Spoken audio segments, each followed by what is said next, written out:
ഒരു കൂട്ടം കാണിച്ചു തരട്ടെ. എന്താ തിന്നാ മോളെ? പറ. എന്താ പൊള്ളിച്ചത്? മീൻ പൊള്ളിച്ചതാ?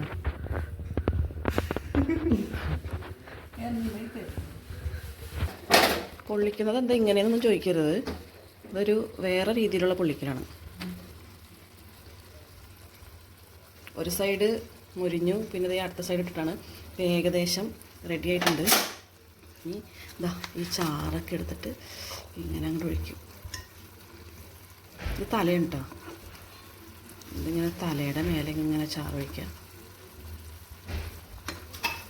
മീൻ്റെ പേരൊന്നും എൻ്റെ അടുത്ത് ചോദിക്കരുത്. മീൻ്റെ പേര് എനിക്കറിയില്ല. എല്ലാവരും അക്ഷമരായിട്ട് കാത്തുക്കുക. മീനും അതെ വെള്ളയപ്പൊക്കെ തിന്ന് പകുതിയായി. അപ്പോൾ കഴിച്ചിട്ട് വരാം കേട്ടോ.